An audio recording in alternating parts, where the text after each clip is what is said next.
Hello, everybody, and welcome back to Magic at the Movies, the official podcast of As Yet Untitled, where we talk all things movies, TV shows, and anything that takes our fancy that week. I'm your host, Joe, and joining me as always is my co-host, Robert. Hello. Hello. Hello.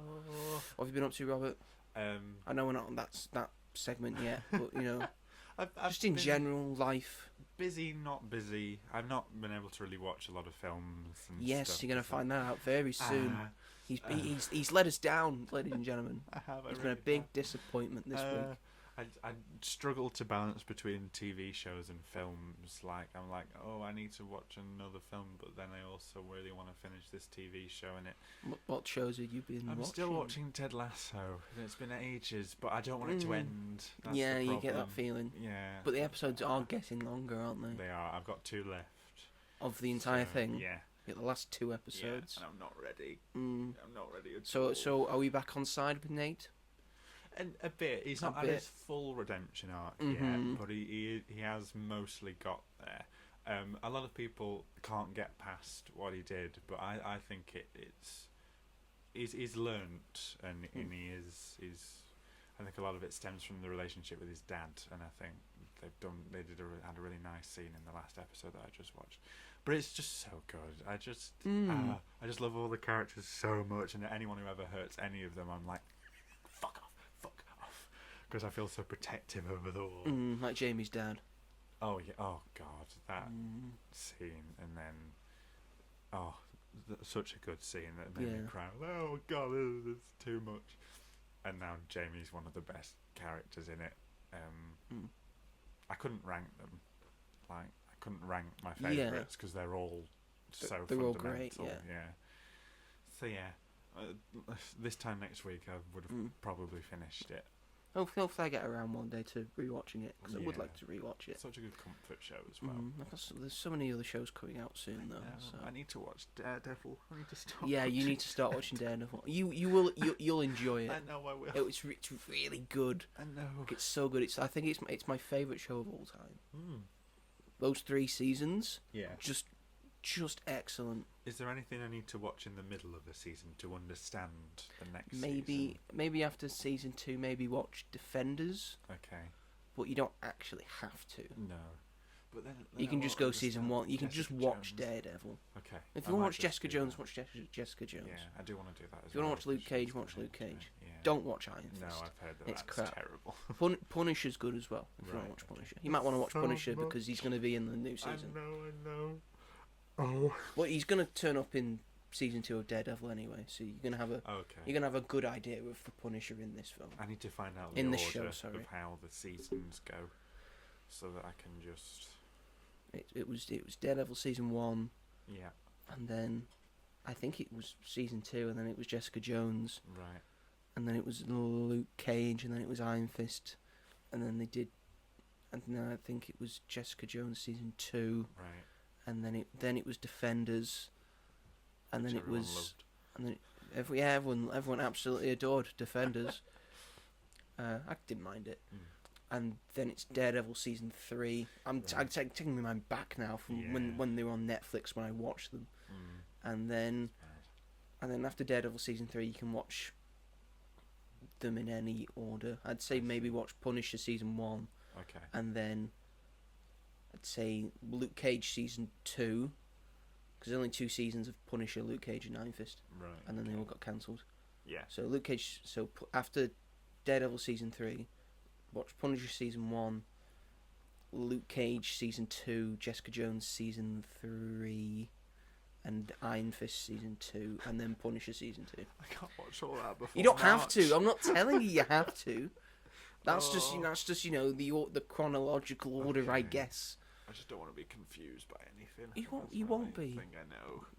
But I might Because the Daredevil season, it's pretty much what has happened in the season. Okay. There's not much outside of the fact Right. that how season 3 starts is very much a part of the fact of how Defenders ends. Okay. So I might have to watch Defenders. Well, if you just look at what happens at the end of Defenders, you'd be fine. Actually. There might be a recap. I'm not sure. Yeah. Okay. And season 3 came out in 2018, which is insane. It seems like longer ago. I don't I wasn't like watching it at that time, but I don't like remember it coming out. Not that it's recently anymore. It was. It was ago, the biggest reason I wanted us to get Netflix. Was the Marvel shows. Yeah, fair enough. I wish that I'd caught up. Oh no, I'm so bad with TV. Yeah, I watched them all on Netflix. That's how old I am. It's mad that I even stomached through Iron Fist. And oh my! I can't believe that got 2 seasons. I can't believe the showrunner was given a chance to do Iron Fist after he did Inhumans. Oh god! It's the same showrunner. Oh no! I'll watch that. So you can have this Like, one that those people like. Yeah, I'm just going to give you this one. So you completely tank the character of Iron Fist. You really want to be in the room. Nothing wrong with the actor. No. He's a good actor. I think he does an all right job, and he appears in like season 2 of Luke Cage, and he's really good in that episode that he's in. That's all right then. At least you got. I just don't think they understand. The thing of Iron Fist, like he's having a lot of fun. Like the choreography's not great. In the first episode, it's pretty good. He just he gets like accosted by some security guards and he just brushes past them like it's nothing, like he would, because he should be like a kung fu master of like martial arts. He's just super good at this. But then it just becomes, he just starts facing people that he's having trouble with, and he shouldn't be having trouble with anybody. And he just keeps using the Iron Fist as like a get out of jail free card. I can just use this. It's fine.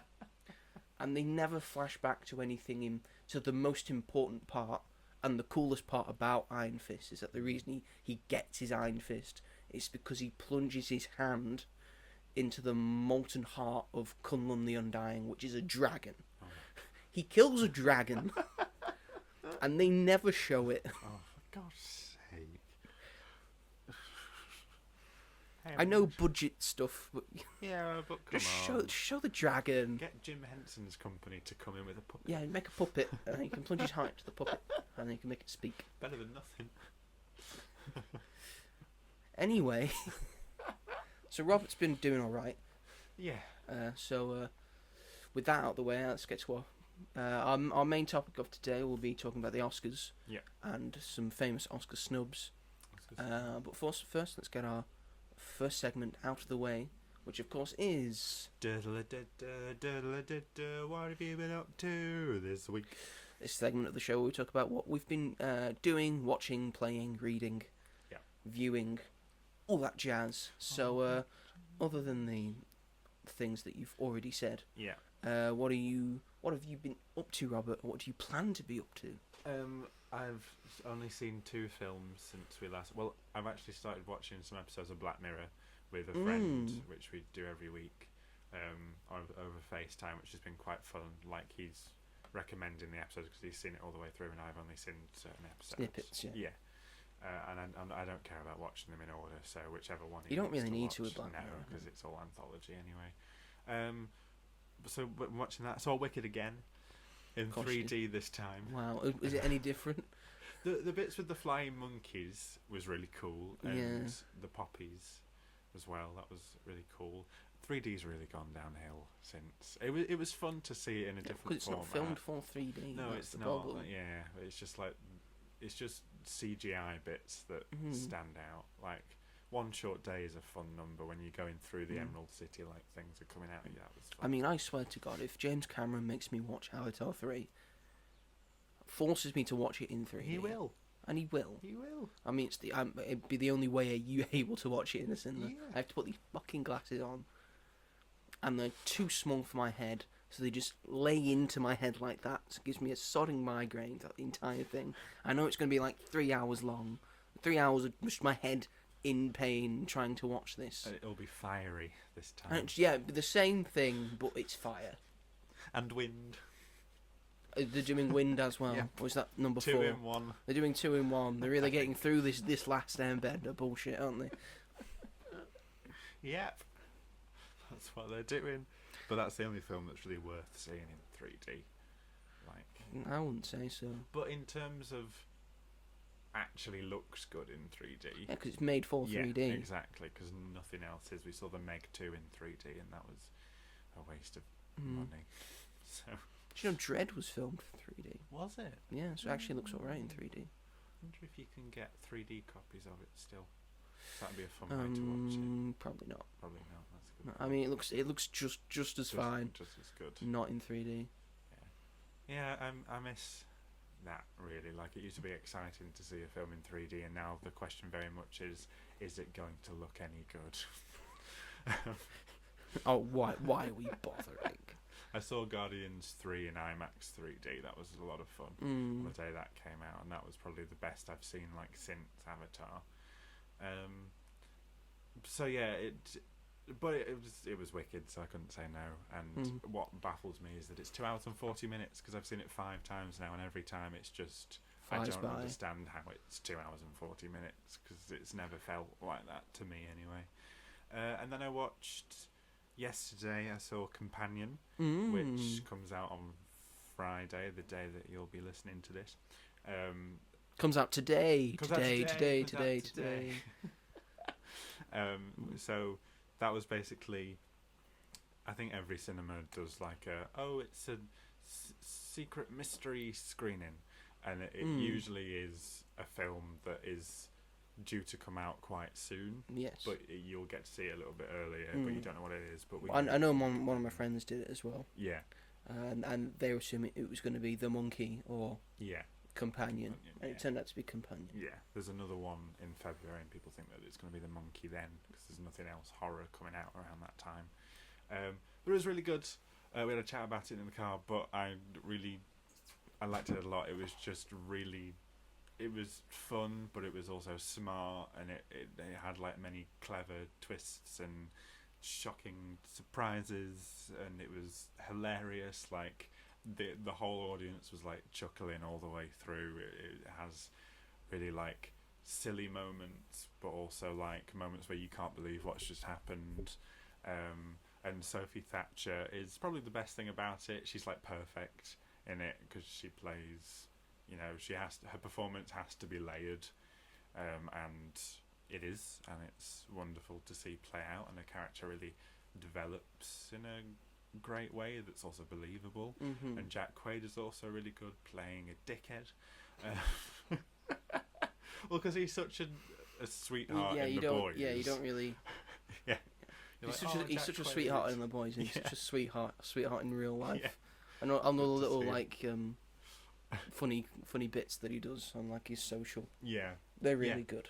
So it's fun to see him do a role like this, and he looks like he's doing a great job in Novocaine as well, which I'm excited. Yeah, I'm very excited. Really good, definitely.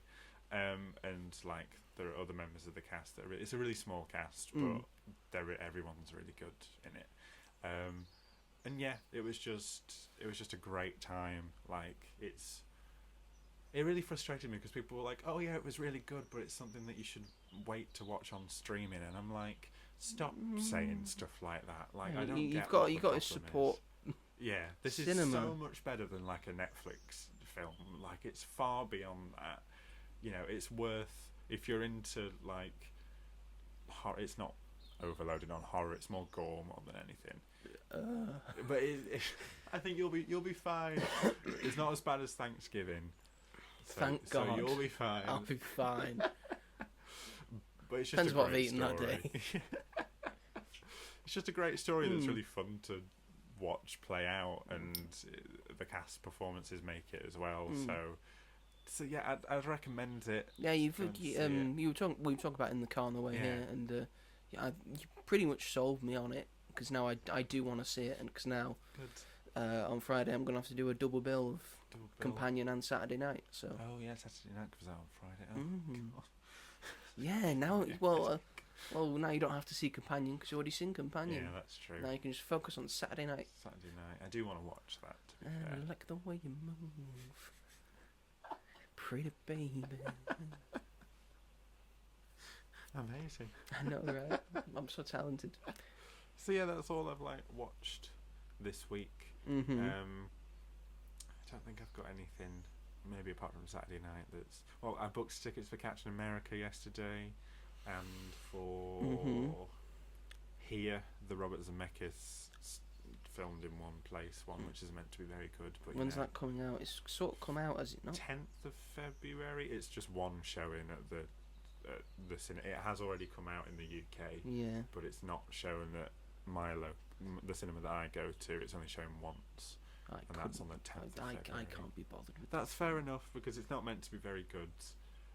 It's just... I've heard it's alright. Yeah. It's interesting. Right, it's an interesting idea. It's like an M. Night Shyamalan thing. Like, it has a good premise, but then... An interesting concept. Doesn't, the way that they flesh it out doesn't always work out the best, maybe. I don't know. There was something else. I can't remember. Oh, I need to book tickets for Bridget Jones. Yes, Mad About the Boy. Yes. On the same day as Captain America? Well, I think in the UK we get it. We get it a day early, don't we? Because I didn't want to see both of them on the same day. Because I'd probably prefer Bridget Jones, if I'm honest. I think the opposite. Or maybe not, you know. I don't know. I'm still seeing trailers for Brave New World. I still think it looks good. I still think it can be good. It does. I'm still excited for it. Yeah, I'm just worried. I'm worried. It's the one I'm most worried about, but I'm still like, it could be good. It could be good. It might be good.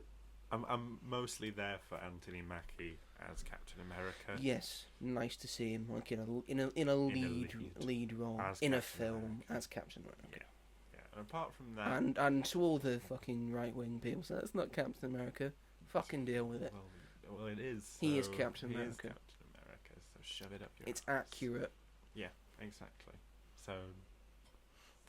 He's not a perfect soldier. He's a good man, exactly. And that's what Captain America is. That's the whole point. And no, he doesn't have superpowers, but he's got those wings. He's got wings. Wings. They're made out of vibranium now. Iron Man didn't have powers. No, he doesn't have powers. Exactly. He's real smart. Yeah. So they say. Sam not knows power. He just believes in himself. Yeah. Believes in America. And he's a trained, He's very well trained. Yeah. So you know what?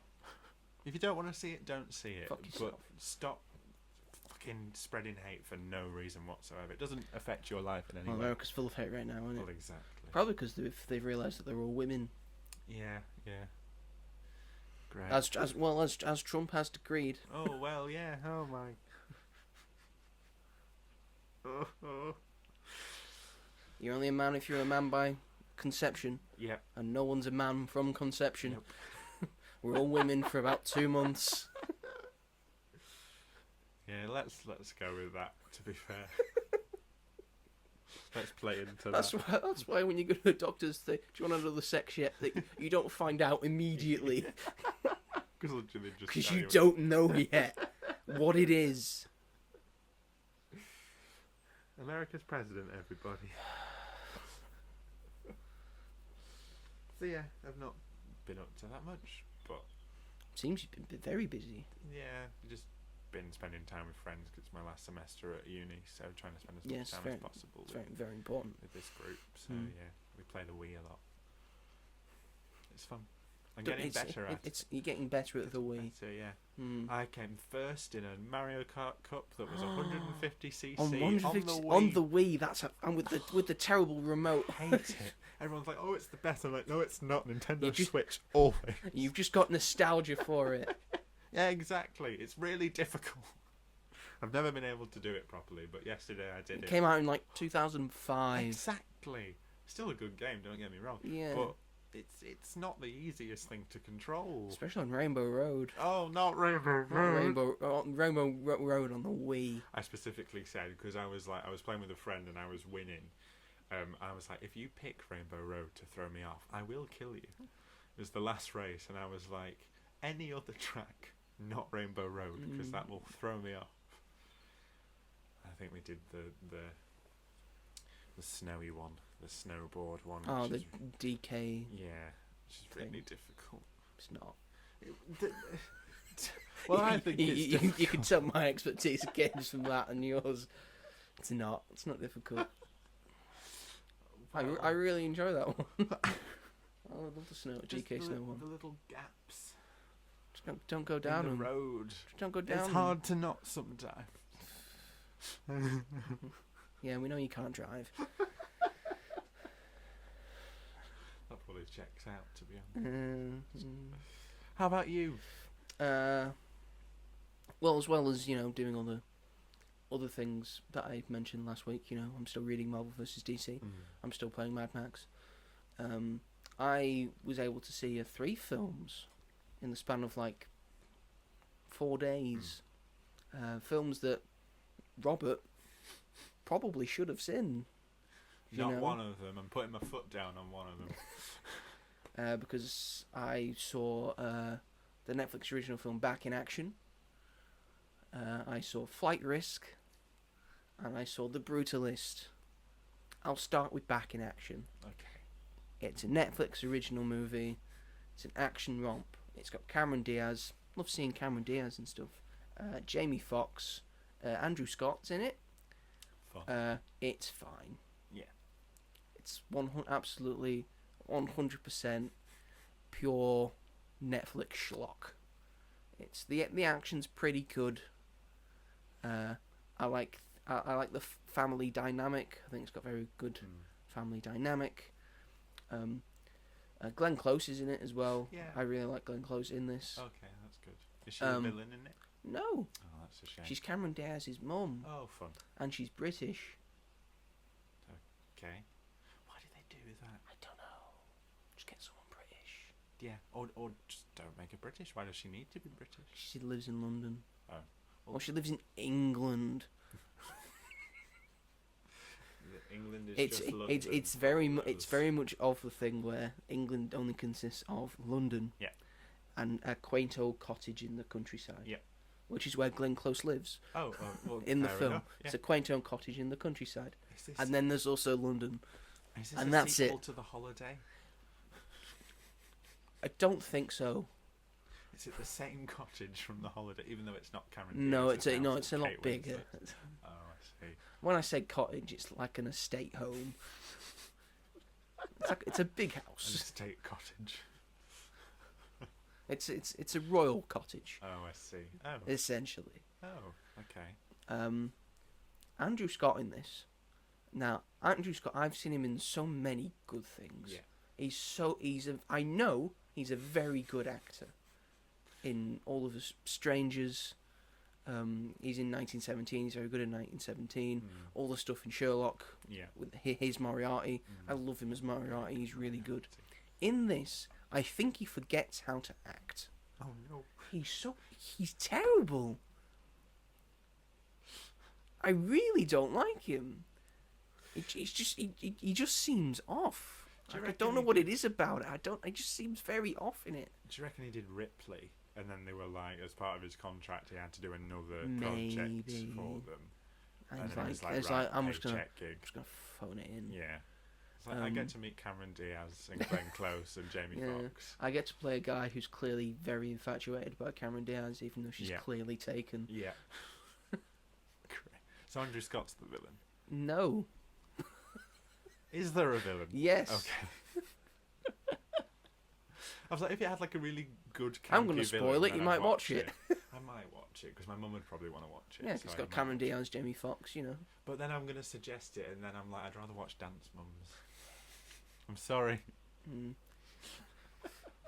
I mean, we're still watching Dance Moms. Yes. Do we need a Dance Moms minute? I'm coming to the end of season 4. Dance Moms minute, everyone. Dance Moms minute. Abby's being the worst a bitch ever, again. Yeah. Ever.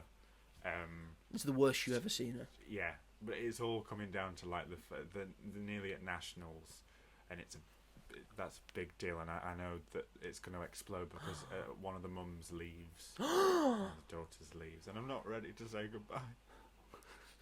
I like how you said one of the mums leaves.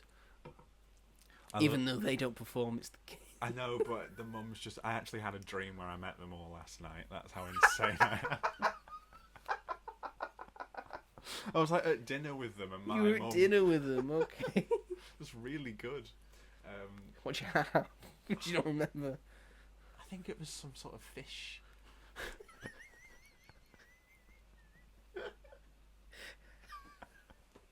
I don't know why I'm so obsessed with Dance Mums. I'm listening to like the podcasts at the moment. Oh God, no, not the podcasts. Oh, but it's really good because they tell you like what actually happened behind the scenes of the episodes, because all of it's like fake. Yeah. It's all fake. So it's really interesting to hear. I watched the Jerry Springer documentary on Netflix. Oh, okay. And that goes into how Jerry Springer was born. It didn't start out as it was, but they just got more outrageous because they kept getting views, kept getting views. And it's the idea of if people are channel surfing and they land on that and they see something outrageous, they're going to stick around. And that's what happened. Yeah. And a lot of people on that show, at the end, they like apologise because we're very sorry because of this show. Yeah. You get American reality television. Yeah. And that's the only reason that is the way it is. It's so bad. Because of Jerry Springer, you get Keeping Up the Kardashians and Dance Moms and all of this garbage television. That's like the people, but like that are working on it don't give a shit. Yeah, and it's taking away broadcast time for people who actually might want to make something good. They were awful. Like behind the scenes was like terrible, and I know like the moms aren't exactly angels, but like all of them were treated like horrifically, like with the kids as well. Yeah, Dance Moms, everybody. That's the Dance Moms minute. So yeah, back in action, it's fine. I didn't really like the relationship between Jamie Foxx and Cameron Diaz. I didn't think they played. I didn't think they played well off each other. Just seemed to. They just seemed off. Yeah. Maybe you'll feel different, but for me, that's reunited after Annie 2014. There you go. You don't really have many scenes together in that. To be Do they not? Okay. No. Maybe there's a reason for that. I love that film. I prefer the original. Lame. You know what? You're lame. You probably think the Vince Vaughn Psycho is better than the original. That's how lame you are. I've heard it's alright, no? Vince Vaughn Psycho. Or is it Psycho 2 that's meant to be alright? I think it's Psycho 2 meant to be alright. Again, Hitchcock's not involved in that. Oh, well, yeah. Well, yeah, Back in Action's alright. If you have a night and you want to watch something new on Netflix. You haven't sold it to me. Maybe watch it. I wasn't trying to, really. One I'm definitely not going to try and sell you on is Flight Risk. A film you didn't want to see anyway. So this is another directorial effort from notable prick Mel Gibson. Yep. He's done some good stuff. Yeah. That's in the past though. Like he's directed Braveheart, and Braveheart's a good one. And he's done all the Lethal Weapons, and he's the original Mad Max as well. That's true. He's been in good stuff, and then he had a few problems, and he's sort of toned down now, I guess, a little bit. But now he's supporting Trump, so he's not on the right side of history. Giving his money to him so that he can succeed from his campaigns. Fuck Mel Gibson. Yes, we know. So he's directing this, and he's also his main star in this. I say the main star because he's not the main. No. He's not the main protagonist. He's Mark Wahlberg, another person that people don't like. Who's really dropped off. Very much so in terms of being a good actor, because he's good in things. Yeah. He was considered a movie star. He's really good in The Departed. He's really good in Boogie Nights. He's been good in things, and then he did the Transformers movies, and it made me hate him. I've not liked anything he's been in since. Well, all of the stuff he's done. The last good thing he was in was probably Ted 2. And that is a low bar. And that is a stretch, because he's a lot better in the first Ted. Yeah. That is such a low bar to say the last good thing you were in was the sequel to Ted. Ted 2, it's called. Ted 2, and it's not a bad film. It's I quite enjoy it. It's quite funny as Ted 2. And I like the TV show as well, Ted. See, that's another thing I need to finish. And I loved it. It was so funny. It's great, and I didn't finish it. It's really good. And they've just finished season 2 as well. Yeah, and I need to get back on it. Yeah. So yes, this also stars Michelle Dockery, who's in The Gentleman and Downton Abbey. and Topher Grace, who people might know as he's from That 70s Show, and then he played Eddie Brock in Spider-Man 3, and he's also in Traffic. Oscar nominated. Nominated for Best Picture, Traffic. Doesn't mean a lot these days. Yes. On a budget of $25 million. So, you know, Yeah. low budget. They've kept this low budget, which is, I think, pretty good effort. Filmed in one location. Yes, just a plane.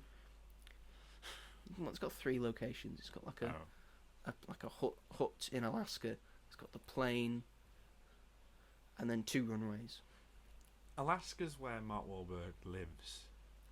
So an easy commute for him. Yeah, but I think a lot of his films recently have been filmed in Alaska. Like all of his films. So I think he's got the star power to say, I'm not moving. Yeah, let's go. Because I have to get up at like 4 a.m. to do all my crunches and exercises. Oh, what a shame. I'm such a good dad. What a shame. Oh, getting paid millions of dollars for acting. Currently, I mean, it's only been out for a couple of days. It's currently got a box office 12.2 million. I hope it stays that way because do not see this movie. I don't think it's gonna get anything more. It's crap. Yeah. I mean, it's an interesting premise of, you know, I mean, a CIA operative taking someone who's going to be done for questioning, and then, you know, the pilot's a hitman. Yeah. So it's an interesting premise. There are some moments that are shown to be quite tense and thrilling, and they're filmed that way, and it's quite well done. Yeah. There are certain moments where Mel Gibson shows that he might be an alright director. And then there is a character in this called Hassan, who because you know, she finds out the pilot's hitman, takes him down, cuffs him up, and then she calls for help to CIA operatives, and she said, "All right, we're gonna get a pilot to talk you in," and they get Hassan, who's a pilot, does very well, and then is just casually flirting with her. And you know what? He's very smooth. I quite enjoyed his personality. Okay. Coming off. You see him at the end when they've touched down. He's quite a handsome man. Oh, I see. If I ain't some himself, so you know it matches the charisma that he's clearly got through the phone, and you know she's falling for it. And you know what? So would I. Fair enough. He's like making dinner reservations. But she's about to touch down. Said, "It's like, right, you're in, you're good, you're done. You just got to land it now. I'll see you for dinner at 6."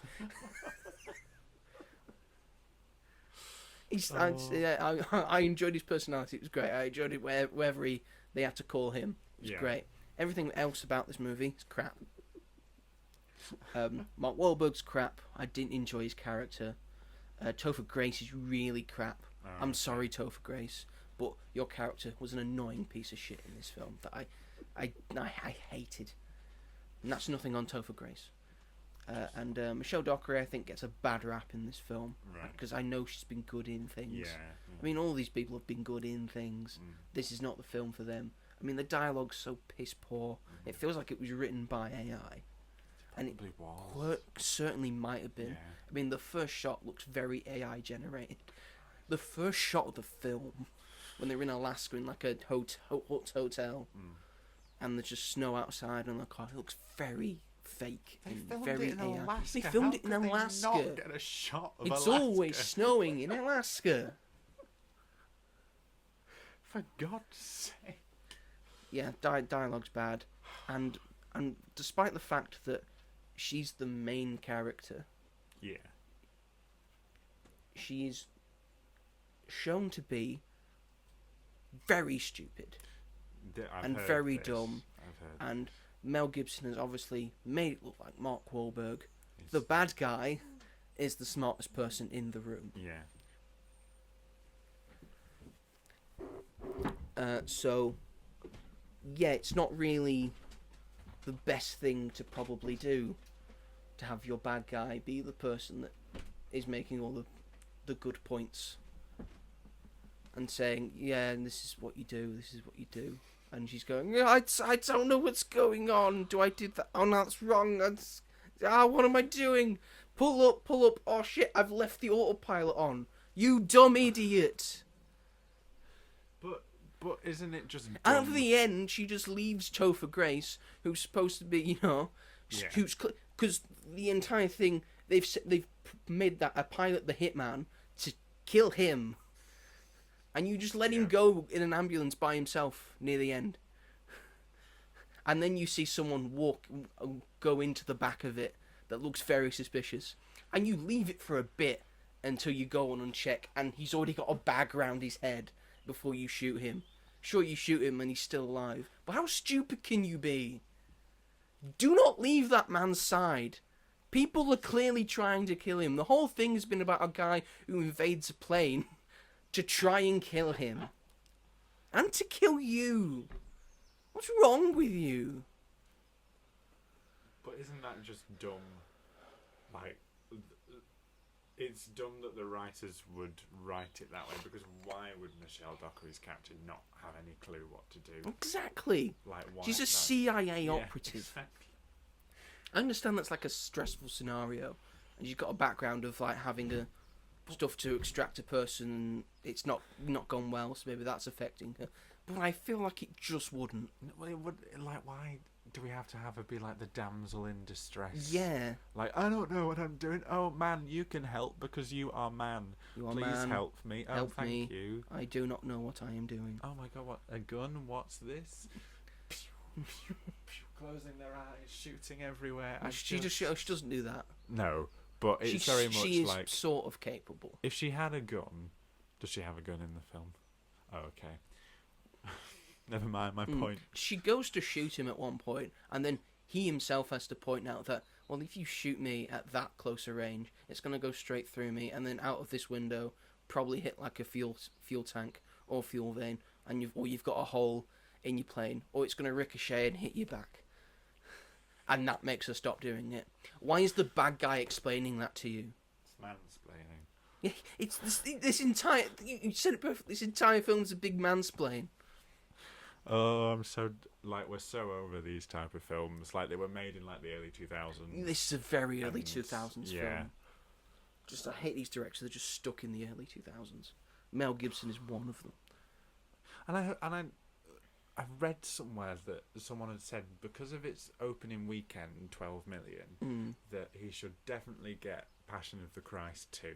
And I was like, a film from an established director that everyone knows, with one of the main characters being someone pretty famous, which also everybody knows, yes, with a concept which is easily accessible for mainstream audiences, for that to get $12 million seems pathetic. Like a pathetic. Why would that? Why would the studio executive be like, do you know what? He needs Passion of the Christ 2 after Flight Risk. For its box office, I suppose it's done all right.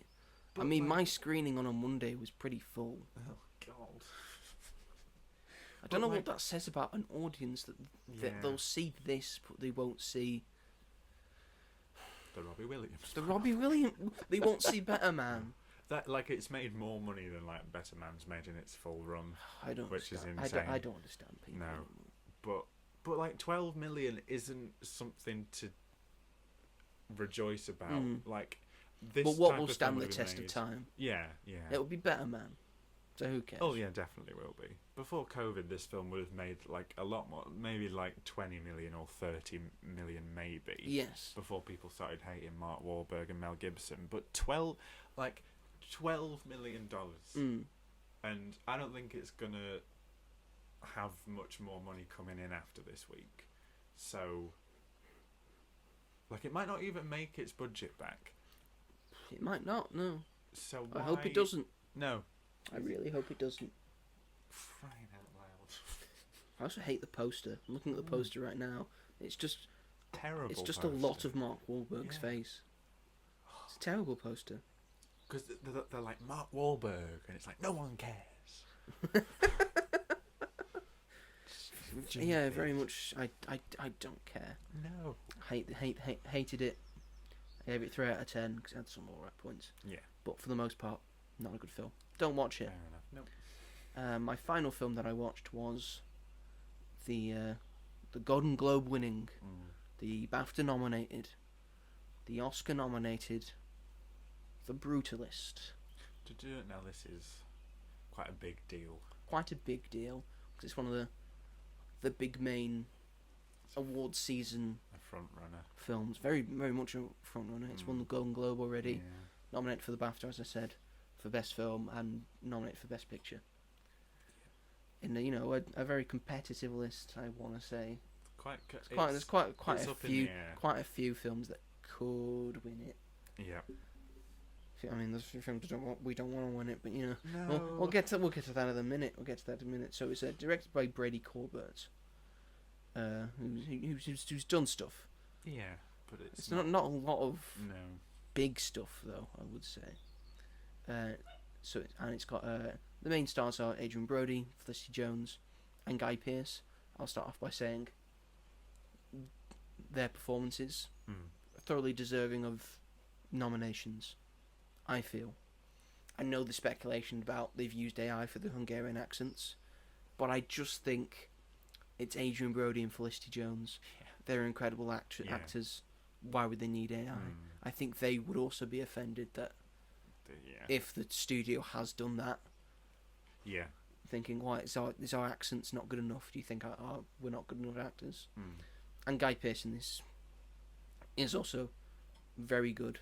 It had a budget of 9.6 million. That's very low. Yeah. So I actually don't know how they've done this. Maybe because they used AI for the production budget. It currently sits at a box office of 11.7 million. So it's already made its money back. Well, with marketing and yeah. But I don't think it was marketed that much. They mainly waited until after the Golden Globe. So I think winning the Golden Globe has helped. Yeah. Definitely. And like winning any award will help you. So whatever wins the BAFTA, it's going to help the film. Whatever wins the Oscar, can help that film massively. I gave this film a 7 out of 10. Yeah. And I will explain to you why. The cinematography is excellent. The performances, as I've said, are excellent. The score is stupendous. I could listen to that score all day. It's a very good score. Words difficult. And the story, I think, is decent. I think it's a good story, but I wasn't sold on it. Okay. I don't think it just didn't suit me as like this is like the front runner of the best film of 2024. I don't see it as that. It's not that. I don't think at least for me. I know I've got a lot of friends saying, "Oh, it's the greatest piece of filmmaking I've ever seen," and I'm like, "That's a bold, very bold statement." The dog is barking. I'll go have a look. You fill for a minute. Give your thoughts and opinions of this film you've not seen, Robert. Well, I think basically, this is put me on the spot. I haven't seen The Brutalist. I really want to see The Brutalist, but it's not showing anywhere near me, and I don't really fancy travelling like an hour out of my way to see it, quite frankly. He's back. I'm back, Robert. I gave all my thoughts, my in-depth thoughts and opinions. Your thoughts and opinions. What were they? That I haven't seen it yet. He just hasn't seen it yet. Yeah, it didn't get a large release. I had to go into Manchester to go and see this. So I had to go and take a train. Yeah. To go and watch this. I've seen this trailer so many times advertised at the cinema that I go to. Yes. But there is no screening whatsoever. Not even coming up happens in a lot. The future. Yeah, my local cinema. It's got, it's showing a trailer for here, and it's hasn't shown here. No. I thought it was back to like a positive thing. I thought it was paced quite well. Okay, that's good for I thought 3 hours and a half. For a 3.5, I think the interval helps. I think the interval does really help. Yeah. So now I think it gets to a point where you think it's like over it, like a tipping point of is this is going too long, but it like has the interval at just the right point. Right. And then you can go away, go to the toilet. breathe, sit down for a minute, think, go get some more snacks. I did my snacks to perfection. I got a bag of Maltesers and I got a cherry Coke. Oh, and delish. at the point, so I had I had all the cherry Coke. I had some of the Maltesers, and by the interval, I was ready to go to the toilet. So I had timed that to perfection, and then after had the interval, went to the toilet, came back, was ready, was fully ready. It was great, but yeah, I wasn't sold on this film. That's a shame. It just didn't sit with me. I don't think it's worthy of the Best Picture. Okay. It just doesn't. It isn't. No. It for me. It's fair enough. I just thought, just some of it was just a bit bland and obvious, and I just didn't like it. It's fair enough. But I gave it a 7 out of 10 because I understand that it's a good film. Yeah. But it's just not for me. Yeah. And I just can't fathom why it's getting all the awards. The one that's supposed to be like this is Oppenheimer essentially. Yeah. No, it's not close to Oppenheimer. No. Okay. In terms of, and I think you can see like the difference between Brady Corbett and Christopher Nolan in terms of expertise and how to be a director. Okay. I think with this film, it's got. Yeah, I mean, it's pretty good. Yeah. If you want to see it, if you can see it, I would say go and see it. I think it's something that you need to see, especially because it's been nominated for all the awards and I think. So yeah, it just didn't sit right with me. I thought some of the story I thought made no sense and didn't factor into a. I thought it was a bit jumbled. Yeah. And of course, all the stuff with the AI controversy knocked it down. So if you're not a fan of that, then don't see it. Want to make a stand? I don't know. Well, yeah, those are my thoughts on The Brutalist. I thought it was all right, but it's not the Best Picture winner for me. Okay. If it does win Best Picture, you'll eat your hat. I'll be disappointed. Okay. That's fair enough. Yeah. I don't want to eat any of my hats. I like all of my hats. The one with the most flavour. The Indiana Jones one, I guess. Yeah, I'd say so. No, I can't eat that one. I can't eat that one. It's an iconic one. I'll eat my I Love Mark Wahlberg cap that I got when I was about 7. Did you actually? No. I really thought that you had. I was like, what the hell was selling there? No. I mean, the first time we went to America, my brother got a Make America Great Again cap, just for a joke. What year We're was laughing that? at them, not with them. Oh, that was right. like 2017. Oh, okay. We in like one of those big like superstores that are like near Disney. Yeah, and they've got all Disney gifts, and they had the MAGA hat. Jesus Christ, that's dark. We thought it was funny. Yeah. He'd won a big Homer from Universal, and he just put the hat on Homer, and it was great. Would Homer support Trump? No. No, I don't think he'd support anyone. I just have no idea. He'd have no idea what was going on. He'd let Marge do it for him. Yeah. But speaking of the Oscars, since we last recorded, the Oscar nominations have been released. We were going to do a full episode on the Oscar nominations, but after reading them, we quickly realised that they're pretty much the same as the BAFTAs. Yeah, with only some slight one or two differences. Yeah. We'll go through the Best Picture nominations. So the Best Picture, which I like the fact they do 10 films now. Yeah, it's been like middling for like throughout the years, but now they're consistently. It's 10 films as it should that could be Best Picture. Yeah. So the Best Picture nominees are Anora, The Brutalist, A Complete Unknown, Conclave, Dune Part 2, Amelia Perez, I'm Still Here, Nickel Boys, The Substance, and Wicked. Some really good. Some good stuff choices. There. I think we both want Wicked to win. It's not going to happen. It's never going to happen. But can you imagine if it did? That'd be the most insane thing. Imagine I'd be going to my friends. Ha ha! I'm right. You're wrong. it's the best one. Yep. Provably, it's got the award. But I feel with this list, some things that should be on it. Yeah. Civil War should be on it. I mean, The Apprentice should be on it. Yeah. A Different Man should be on it. They're probably too scared to put The Apprentice on it. And there's other things, didn't get. Oh, there's probably political reasons why they didn't put The Apprentice on it. That's probably why the only nomination it's got is Sebastian Stan. So that's because we can't knock the fact that he's done an incredible performance there. That's true. I haven't seen I'm Still Here or Nickel Boys. I've heard that they're both very good. It might be interesting to see one of them take it. Maybe. Maybe. I'd like the Substance to take it. I don't think it will, but I would love it too, because that would be a really big moment for Hollywood and cinema. It'd be a complete game changer for horror, for awards season. I think that'd be great. I'd be happy with a lot of them, but not a complete unknown, because somebody tell me what makes that film different to any other musical biopic, to the Amy Winehouse one, to Bohemian Rhapsody. Like, what makes that one stand out more? American Idol, Bob Dylan. It's a biopic. It's a drama. It's Oscar schlock.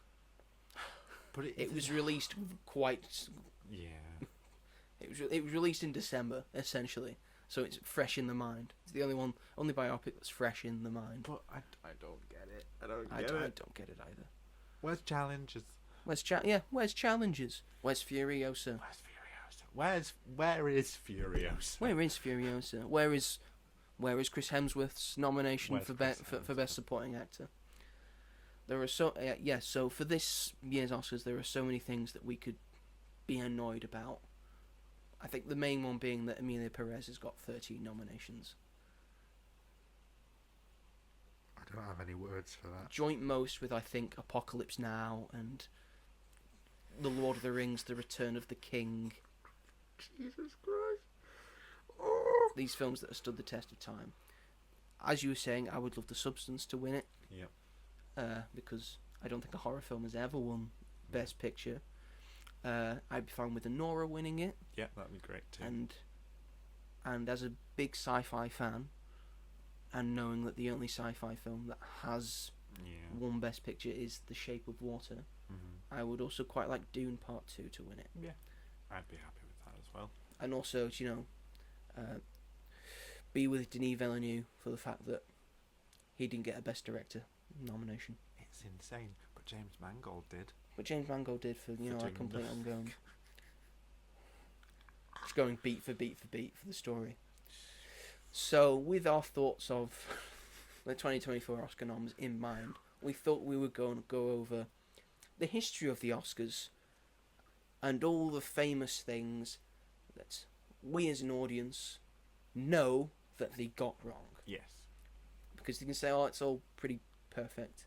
And then for a while they had there are many years where they have got things absolutely bang on right, and everyone go well, 10 nominations, that was a very good year. I think you picked the best one there. Yeah. And we understand that there were a lot of years in film that a lot of very good films have come out, and it's been a very difficult year. Like 1939, 1999, 2023 was also a pretty difficult one for them. 1994. These are all very difficult years for the Oscars to pick and choose. Yeah. But still, there are several years where I think there was an obvious choice in terms of films or actors that you should have gone for, but didn't. So I'm just going to go through a few with you now. So first of all, I'm going to bring up the fact that in one year, I think it was 1998, that Harvey Weinstein screwed Steven Spielberg. Can I let that sink in for a minute? Because in that year, the Best Picture was won by Shakespeare in Love, which was produced by Harvey Weinstein, and it beat out both The Thin Red Line and, more importantly, Saving Private Ryan. And the only reason And it has come out. This is an Yeah. actual fact. The only reason Shakespeare in Love beat Saving Private Ryan is because Harvey Weinstein bought it. Because he knew that if it gets a Best Picture, that means more money and more box office. And you know what? I do like Shakespeare in Love. I think it's a pretty decent film. It's not as good as Saving Private Ryan, though. I haven't seen either, to be fair. You've not seen Saving Private Ryan? You watched Saving Private Ryan. Oh, I don't. I thought war films make me sad. It's going to make you sad, yeah. I've seen the opening. The opening's incredible. Yeah. But I don't want to watch another 2.5 hours of it. You haven't even got to Matt Damon yet. Well, You just seen Matt Damon in it. Matt Damon's really good in it. Okay. And as it progresses, Tom Hanks' performance gets really, really, really good. He's really good in it. So watch Saving Private, but it's it's Saving Private Ryan. It's Saving Private. It should have won Best Picture. It didn't, and all because of politics and because Harvey Weinstein's a bad person. And this shows that the Oscars are completely political. Yeah. And not based on any of the fact that, and this is why people don't care. Because they think, oh, it's all political, and the film that wins, it's not because of any of the merit that it showed. Yeah. Like there are rumours going around now that, I don't know if they're true or not, that people think Wicked paid to be in the Best Picture category. I don't think it. Well, we don't know, but I am kind of shocked that it's receiving all this attention, because a film like this normally wouldn't, and it is very much like mainstream and it's still a mainstream blockbuster that has, like I said before, like so many layers, and it's such a passionately made film. But I was surprised that it was getting all this. I think maybe they've done it to maybe seem have different genres in there, have a diverse list of genres in it, because then you've got 2 musicals, one an actual musical, one a crap musical. You've got dramas, you've got horror, you've got sci-fi. It is mixed up a bit more this year. More I mixed, guess. I guess, but not as good as last year. Yeah, no, definitely. Still too many dramas. So yeah, starting off with a bang with Harvey Weinstein. Don't we all love just talking about him? Oh, brilliant.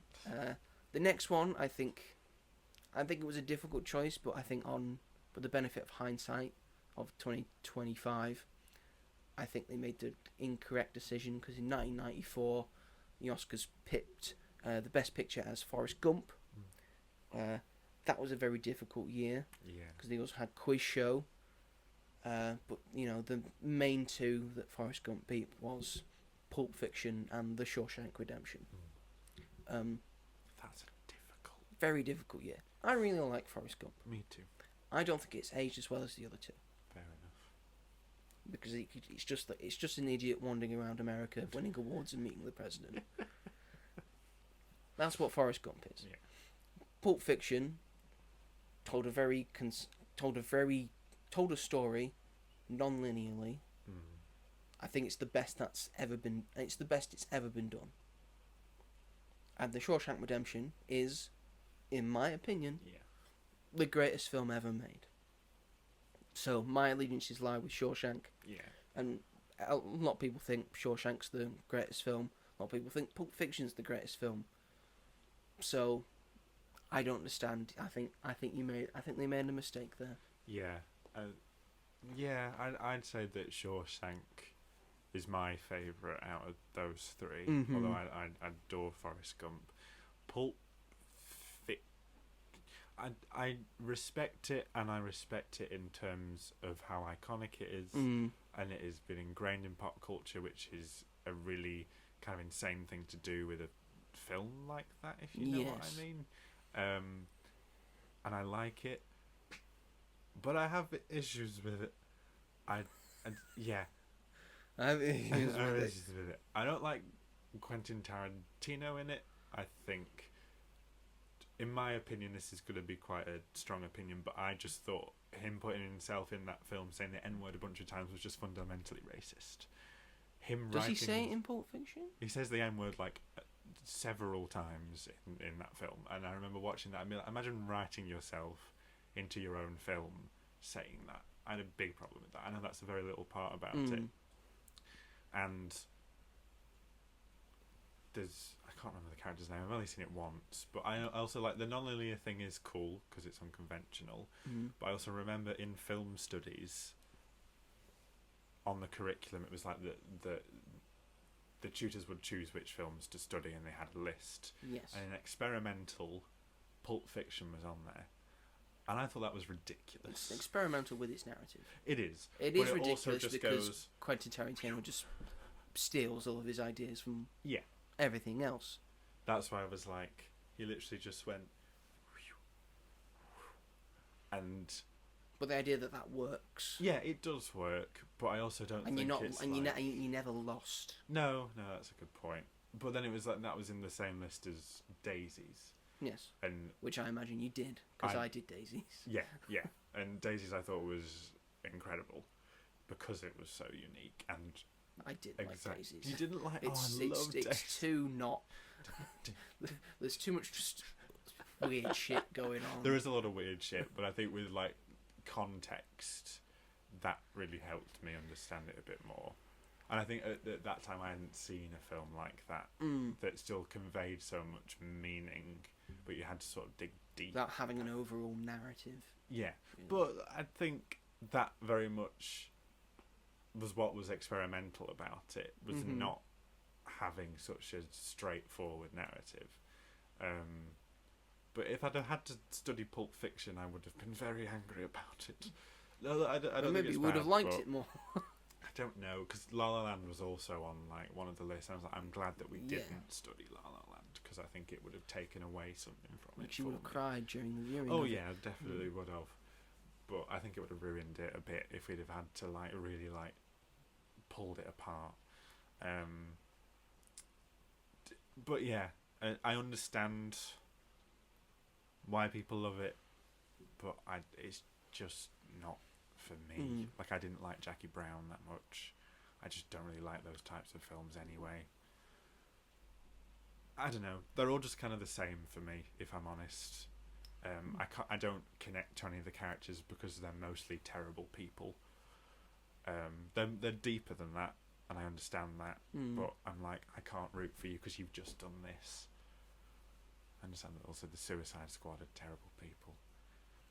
But I don't know. It's just it's never been. You're trying to wing yourself round to it in your head. I can see the cogs turning. It's just like, maybe if I watched it again, I'd be able to appreciate it more. But yeah, it's just not something I'm a massive Maybe we need to fan. have a Tarantino night. I've liked like I gave it 4 stars because like it's very well made, and the performances are fantastic, and this, that, and the other. And I love Kill Bill, and Inglourious Bastards is my favourite. I love Django Unchained. I really liked Reservoir Dogs. There's still The Hateful Eight's really long, and I need to watch Kill Bill 2. Yes, you know how it ends. You need to know if she kills Bill or not. I know, because I loved the first one.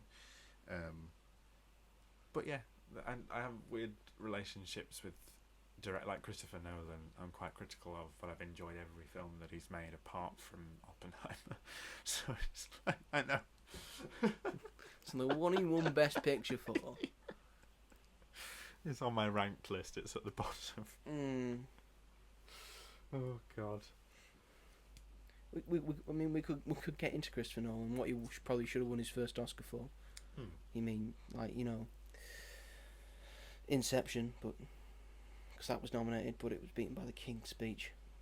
That's a weird one. 2010 was a difficult one because you had The King's Speech, Black Swan, The Fighter, Inception, The Kids Are All Right, 127 Hours, The Social Network, Toy Story 3, True Grit, and Winter's Bone. That's a difficult year. I would have loved to have seen Black Swan or Toy Story 3. So probably because he thought, that's a difficult year. Let's just go for the same old shit. King's Speech. It's a good film, The King's Speech. It's a good film. I enjoyed The King's Speech, but I wasn't like that. I mean, I've seen Inception, The Social Network, and Toy Story 3. So. Yeah. Good point. Out on all them. So, do you think they made the right decision with Forrest Gump, 1994? I don't hate it, Mm. but I am surprised that it won over Shawshank. Yes. See, I would have also given it to Shawshank. Yeah, I would have. Yeah, but I think it makes sense to give it to Forrest Gump. Mm. I think at the time, like, it would have made the most sense. I understand that it's not probably aged as well. Mm. Moving on to the next big political, really the first big political controversy of the Oscars, because we're going back to the 1940s. Oh, okay, fun. To the fact that How Green Was My Valley won the Best Picture instead of, in that list, the Best Film, Citizen Kane. Right. Citizen Kane that night had the most nominations of any film, and went home with one for the screenplay.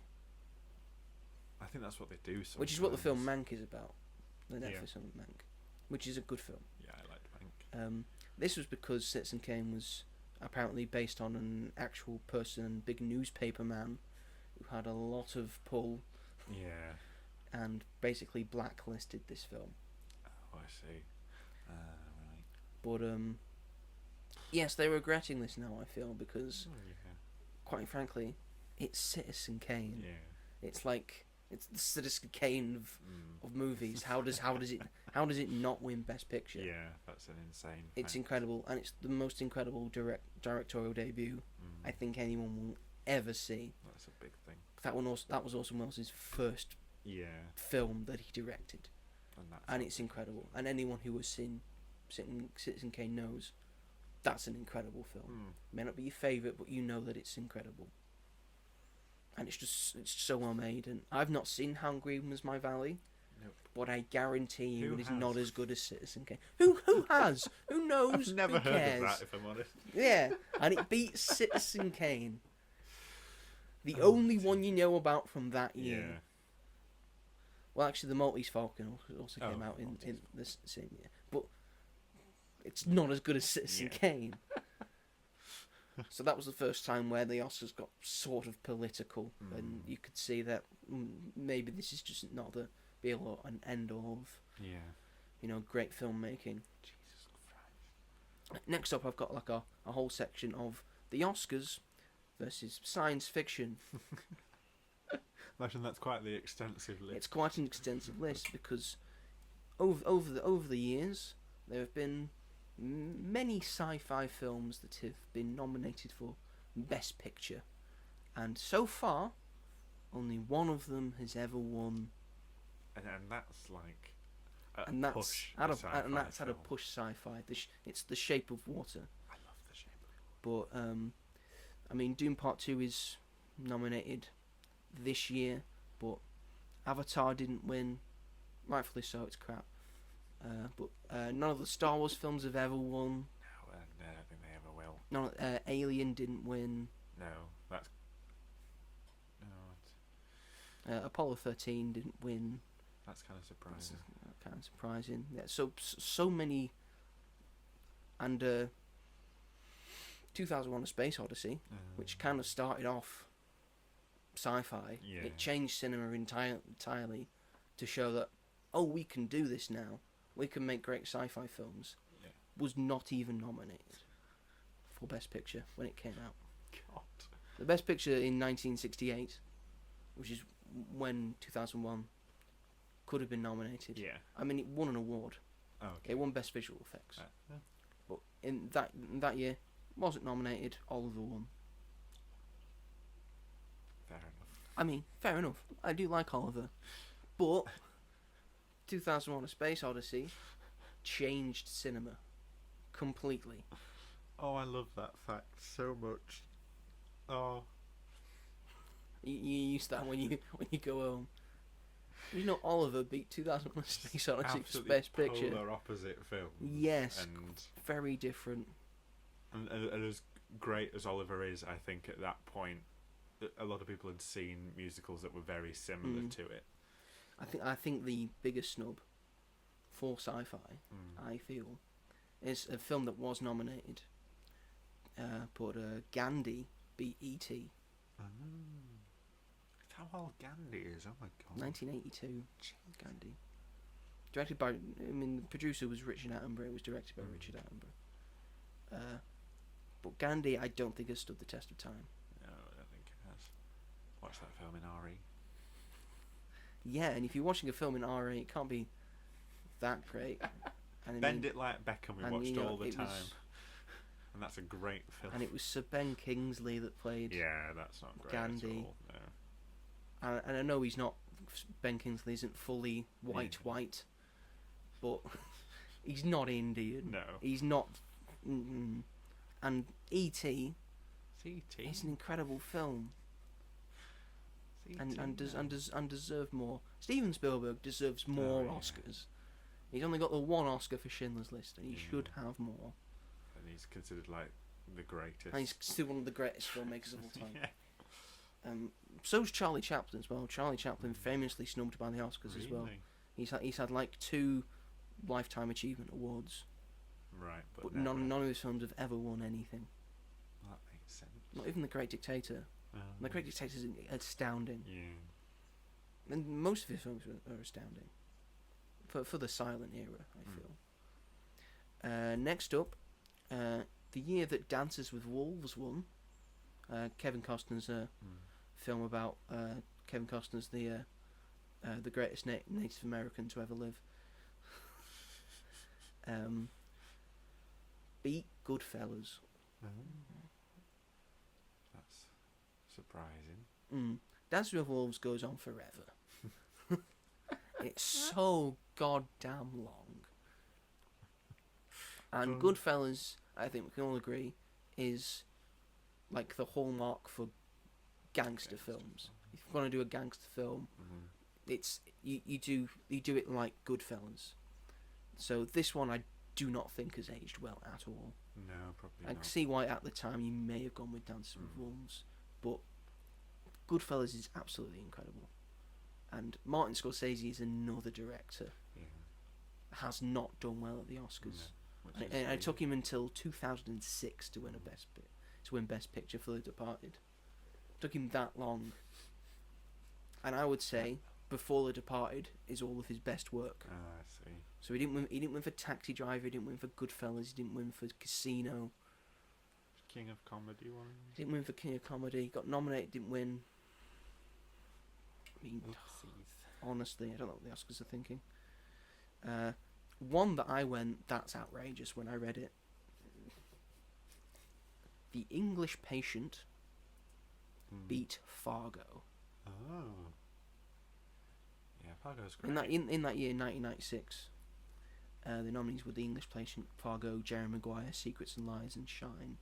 Secrets and Lies was nominated. Yes, it was nominated. I've not seen it, but I've got it on DVD and I need to watch it.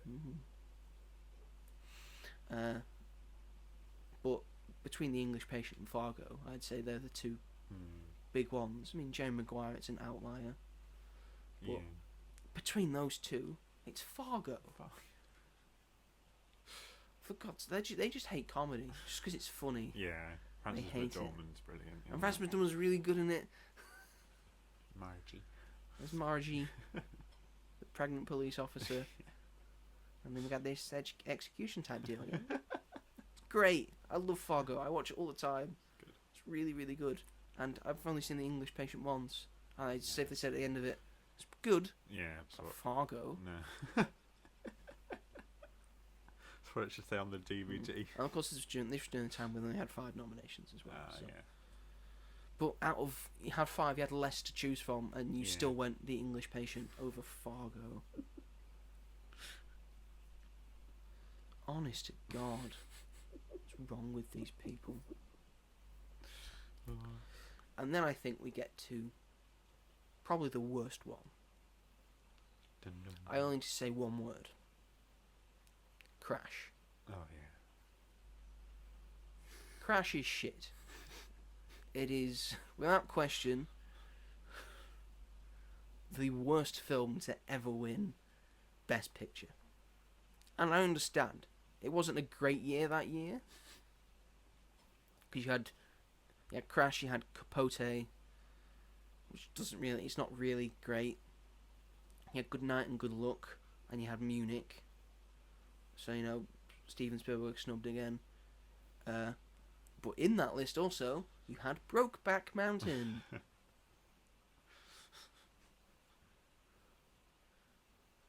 And as has been proven, the Oscars are scared of different. So that's why it probably didn't win. Yeah. But out of those 5 films, it is clearly the best one.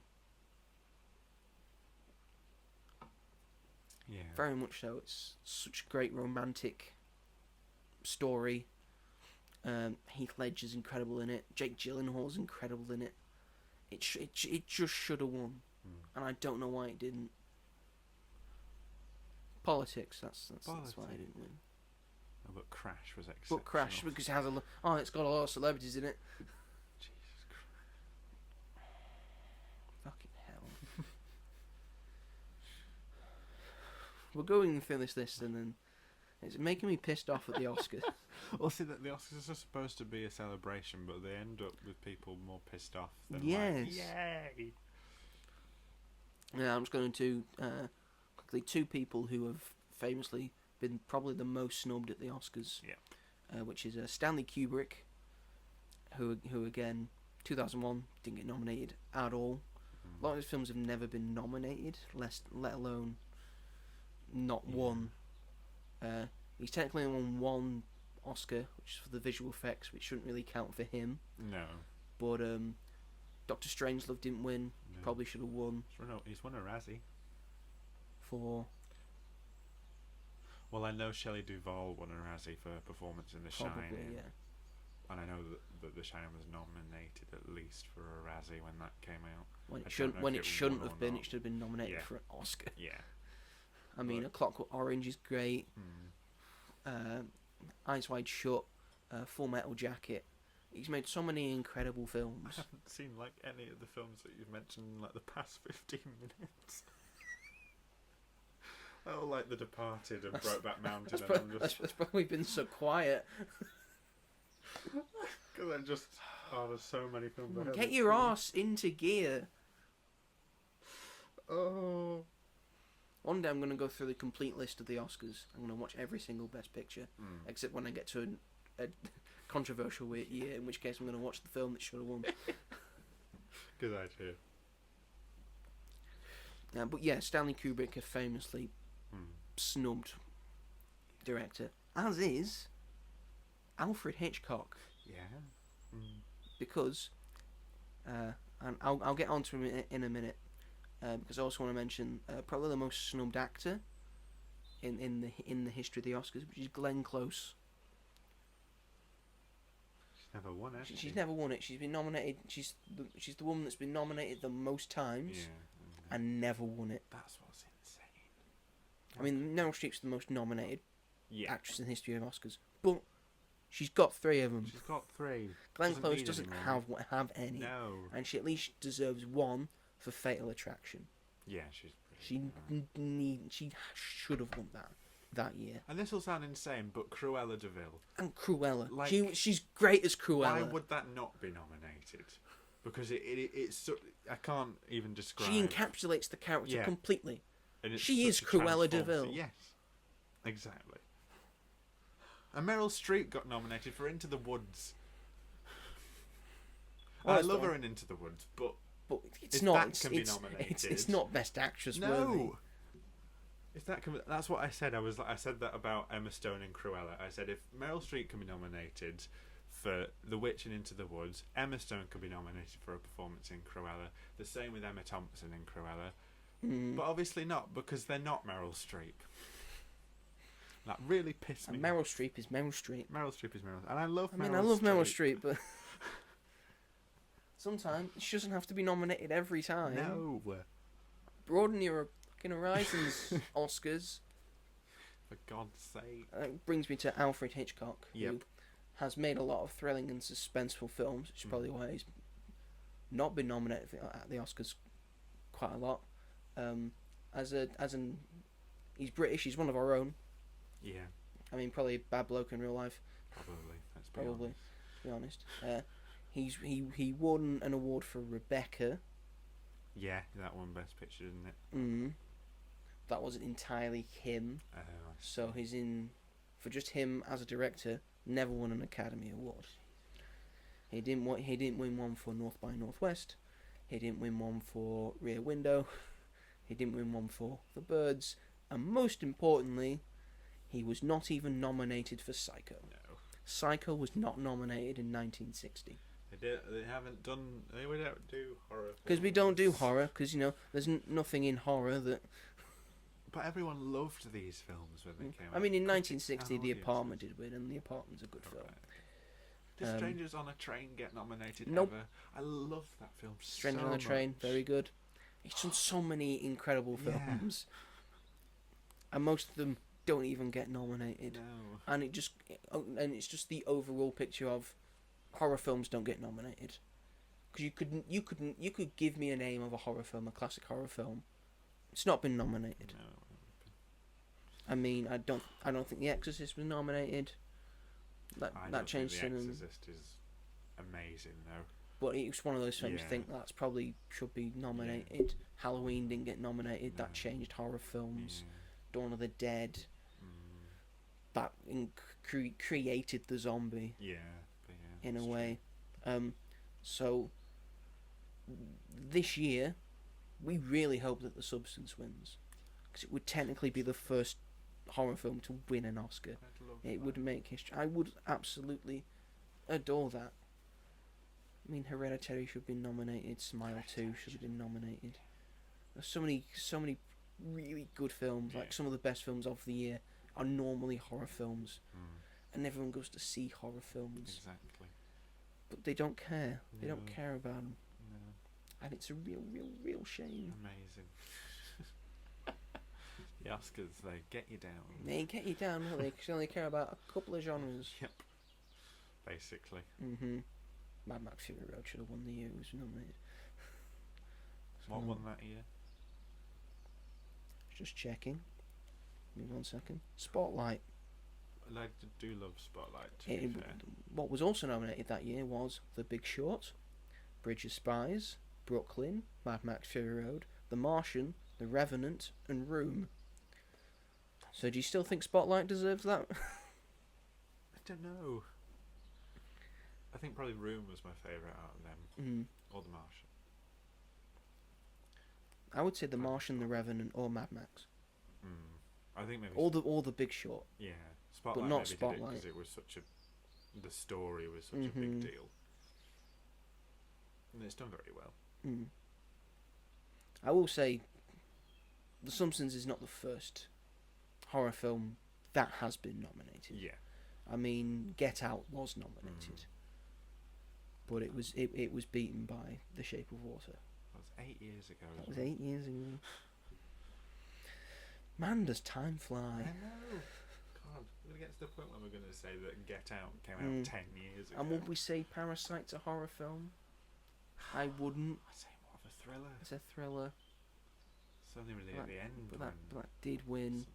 I love Parasite though. Of the last 10 years, do you think the Oscars have got it right? Last year was Oppenheimer. Which I understood. Yes. But what would you have picked that year? What came out? American Fiction, Anatomy of a Fall, Barbie, Holdovers, Killers of the Flower Moon, Maestro, Past Lives, Poor Things, Zone of Interest. I mean, I would have obviously picked Barbie, but it was never going to win. It was never going to win that one.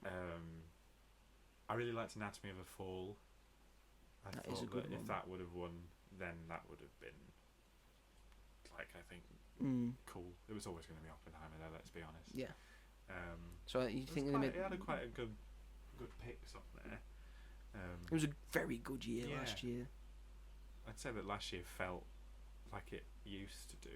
Yes, There wasn't much you upset picked. last year. Wasn't much upset last year because they picked all 10 of the best films. I think. I don't think there was much controversy because I think everyone went, well, yeah, those are the 10. Yeah. If you're going to do a top 10 best films of 2023, that's the 10. Yeah. I agree with the year before as well. Everything Everywhere All at Once. Which is fantastic that won. Yeah, because that was there's also nothing like it. Yeah. And it is incredible. It was incredible. Yeah, and So that's technically sci-fi, is it not? Yeah, I'd say so. So, 2 sci-fi films of one. The only thing that was snubbed that year was Angela Bassett, in my opinion. Yes. I'll never get over Black Panther: Wakanda Forever and how She's much really good in it. And that was the main thing, is because it came from inside, and that was a lot of what Black Panther: Wakanda Forever was all about, and people didn't care, I think, and that was really sad. And then Jamie Lee Curtis got it for being a crazy tax collector with big breasts. With big breasts.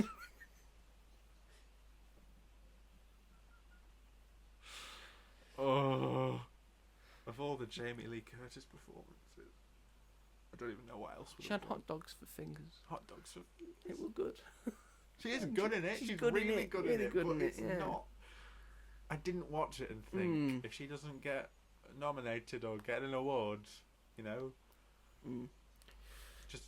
just literally think back to Angela Bassett's whole speech when she's talking to Okoye. Yes. That's just Oscar worthy in itself. But no, because it's Marvel, so it's not allowed. No. It's superhero. No. Naughty. Do you think Coda should have won? I haven't seen it. It's good. But it looks good. Because it's about deaf people, and I think it's a good one that should have won. I would have... Was Promising Young Woman nominated that year? Nope. Oh. I know it won Best Screen... It did win Best Screenplay, yes. Which I was glad about, because that would have been my pick, because I love that film a lot. I would have given it to Don't Look Up that year. Because I really enjoyed Don't Look Up. I really liked I thought it was excellent. Or Belfast. I really liked Belfast. I liked Belfast too. A lot of people didn't like Belfast, and I thought it was really good. Nomadland won in 2020. I liked it. Yes. I liked how authentic it felt. Yes. It was very real. I would have gone with Sound of Metal or Trial of the Chicago 7. That's one that I need to watch. But Nomadland, very good. Parasite won in 2019. Very excellent. Yeah. Not knocking that at all. Amazing. That was a very good year. Yeah. I mean, you had Ford v Ferrari, which we know as Le Mans 66, because we know what Le Mans is. Yeah. You had The Irishman, Jojo Rabbit, Joker, Little Women, Marriage Story, 1917, Once Upon a Time in Hollywood. All of them were so good. Yes. Very good year. Wow. 10 films that you've seen. I've seen all Incredible. of them, I'm proud to say. 2018 Green Book won. When I saw Green Book, I loved it. I do really enjoy Green Book. But I know a lot of people really hate it. I'm not going to go too much into it because I don't think I'm educated enough to comment on that. So, but I think a lot of people said that they gave that Best Picture because Driving Miss Daisy won in the past, and this is very much like the opposite. The opposite of Driving Miss Daisy. So I think that's. I probably would have given it to Vice. Oh, I haven't. Or The Favourite. Oh, I love The Favourite. Yes, but Black Klansman and Black Klansman. Yeah, that was really good. Was also nominated that year. As was Black Panther. Oh. So far, the only Marvel film to ever be nominated for Best Picture. And it wasn't even the best one that year because it was clearly Infinity War that was the better film. That's true. But I could understand why Black Panther was nominated over Infinity War. Yes. 2017, The Shape of Water won. It's nice that a sci-fi film won, and it's nice that Guillermo del Toro won. But out of the films that came out that year, it should have been Get Out or Lady Bird or Three Billboards. Yeah. They would have made a much bigger impact, I think. 2016 was a difficult year. Moonlight did win. It did win. It wasn't La La Land. It did win, but I could see La La Land winning it. Hidden Figures was also good. Hacksaw Ridge was good. Arrival was good. Again, another sci-fi film that was snubbed. Yeah. Manchester by the Sea as well. And then last one, because you're only doing 10 years, which we've already done, which was Spotlight one. But I think Mad Max Fury Road should have won. Yeah, Mad Max should have taken it. So that's what we think about the Oscars. They sometimes get it right. They oftentimes get it wrong. No, please don't let us down this year. Please don't let us down this year. It's going to be difficult for you to give us what we want. Oh yeah. At least try. such a weird year. It's a very weird. It's clearly not as good as last year, and you can tell. What do we think coming out this year? So far, what you'd assume would be in the Oscars race for next year. I know we're looking ahead, but we are looking ahead. Don't actually know what's coming out. What is coming up this year? There's that Timothy Chalamet one that's like Wolf of Wall Street. Yeah, he's grown a pedo mustache for. There is that one, yes. I'm just gonna look at stuff that is coming out. I mean, you said Companion is excellent. You don't think it's going to win? It came out in January as well, so. Yeah, but there are things that are 2025, and I think that's a. Yeah. It's come out in 2025, so it's a 2025 film. I'm just going to have to look further. Love Hurts, maybe. Bridget Jones, maybe. That is going straight to Peacock in America, so it has no chance, and it wouldn't do anyway. Snow White looks crap. I don't think it's going to be that. It's very hard to tell what's going to go well. Maybe Mickey 17? Sinners, perhaps? Maybe Sinners.